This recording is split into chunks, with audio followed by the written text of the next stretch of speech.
JC, how does it feel for you to win the presidency today? It's an honor, and it's something that it's a pleasure to work for our men and represent them. I've spoken to Eric about it quite a bit, and he's spoken about kind of the benefits and the ability to work for our players and work for our players of the past, of the present, and the future. So I would describe it as an honor. There's been a lot of conversation about this new CBA, and obviously it's going to be ratified on Saturday or not ratified. Where's your stance on it, and how do you move forward with that? Yeah, at this point, for me, my role now is an educator, is trying to get everybody informed, and that's my goal. I want everybody to make an informed decision. However it shakes out, whatever our members decide, we'll stand behind it, and we are ready for either scenario. But right now, it's about getting all of our members to voice their opinion with an informed decision on all the information and all the facts on what's in the CBA.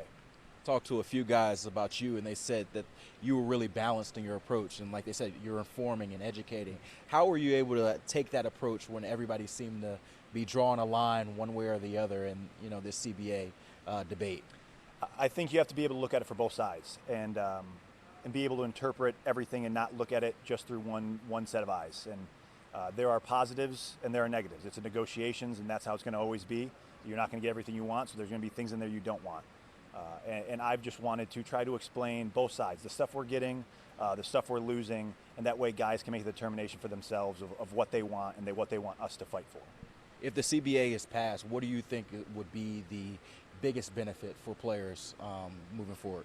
Well, I think going into it, our goal was to help core players and help minimum salary players. And those jumps in minimum salary are big for us because I think that's something we needed to correct from the previous deal, helping those guys, and that's something we've set out for a while now to fix. So I think that's the main win, is helping those guys, and it's a big group of them.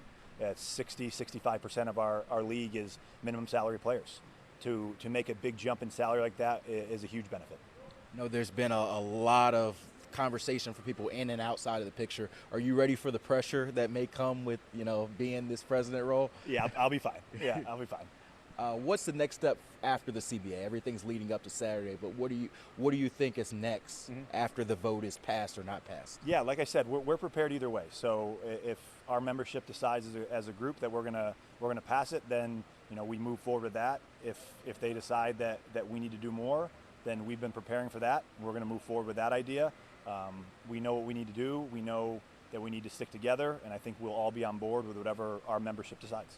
I know that you mentioned unity as something that you were trying to do, unity with the owners, unity with everyone. How do you sort of get players who may have been on one extreme or the other to kind of come together with whatever the result of the CBA is? I think communication, and that's something we talked about a lot all day and all week that we've been here.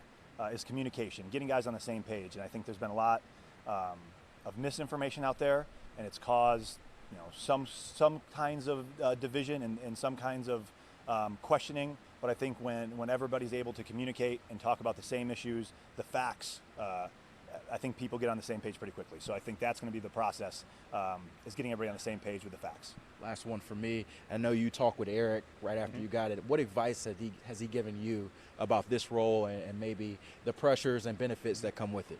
I mean, he's just told me to lead and make the best decisions for the group. And when you get elected this position, you've been elected because people trust you to do the right thing. So kind of trust your gut, make the right decisions, and lead from the front.